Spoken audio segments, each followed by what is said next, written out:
Alors comme promis, voici donc le numéro 7 de la collection Hachette Alien. Donc ce monstre de 1,20 m qu'on va pouvoir monter pièce par pièce. Je vous rappelle que j'ai la collection, je me suis inscrit à la collection pour un ami qui est en Belgique et qui ne pouvait pas souscrire depuis chez lui. Donc je vous présente les fascicules, je vous présente les pièces, mais je ne les monte pas. Voilà, petite précision utile. En attendant donc, j'ai hâte, je sais pas pour vous, mais de voir ce que contient ce numéro, ce que cache ce joyeux carton, et on va voir ça immédiatement. Alors encore un petit carton pour cacher sans doute une pièce translucide, fragile ou quoi. Et donc encore une partie de la tête, hein, j'ai l'impression, avec toujours autant de tuyaux, de vis.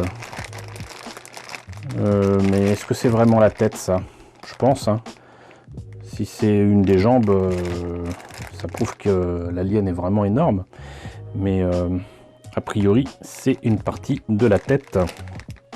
Et je dirais même que c'est la partie gauche de la tête. On va voir ça immédiatement. Alors, ce fascicule du numéro 7 confirme qu'il s'agit de la partie centrale gauche de la tête.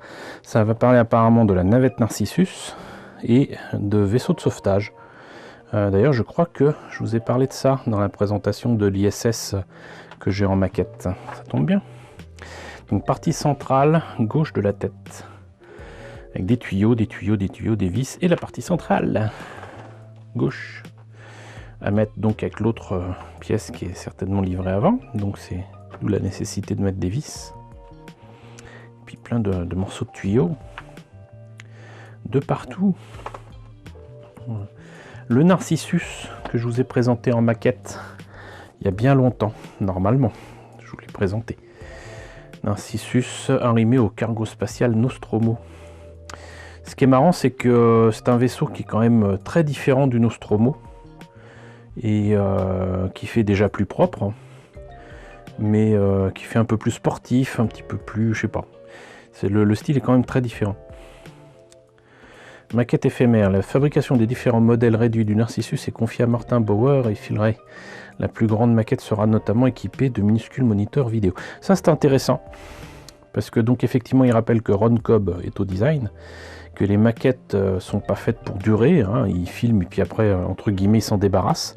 J'ai vu une miniature du Narcissus qui reprenait le design, bien évidemment, mais qui reproduisait fidèlement, a priori, ce Narcissus, mais la seule pièce d'origine de la maquette qui avait servi au tournage était, je crois, le poste de commande, le poste de pilotage, qu'on voit à peine à travers les vitres. Et le reste avait été fabriqué de toutes pièces, parce qu'en fait, tout ça simplement, le modèle de tournage n'existait plus, il me semble. Et ça, c'est mes amis de Sci-Fi Archives qui l'ont normalement et qui l'avaient exposé. Si j'ai encore les images, je vous montrerai ça, mais ça avait été exposé à la Cité des Sciences et de l'Industrie pour une exposition très intéressante qui s'appelait Science et Fiction. De vrais vaisseaux de sauvetage. Capsule Dragon de SpaceX, sérieusement à la Station Internationale. C'est pas ça que je vous ai présenté. C'est pas ça. Les navettes de l'ISS.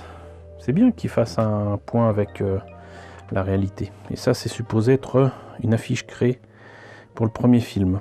Bon. Et voilà, c'est déjà fini pour ce numéro 7. Donc écoutez, j'espère que pour courte que fut cette présentation, ça vous a intéressé. N'hésitez pas à me dire ce qu'il en est dans la section commentaires. N'hésitez pas à liker, n'hésitez pas à partager, n'hésitez pas à vous abonner si ce n'était pas déjà le cas. Coucou aux nombreux abonnés qui nous ont rejoints ces derniers temps. Bienvenue ici. Coucou aux grands anciens qui me suivent depuis plus de 5 ans. Merci à tous de votre fidélité, merci à tous de votre soutien sur Tipeee et sur Paypal. Surtout, prenez soin de vous. Je vous laisse avec la liste des contributeurs de la chaîne et je vous dis à très bientôt pour la présentation du numéro 8 d'Alien.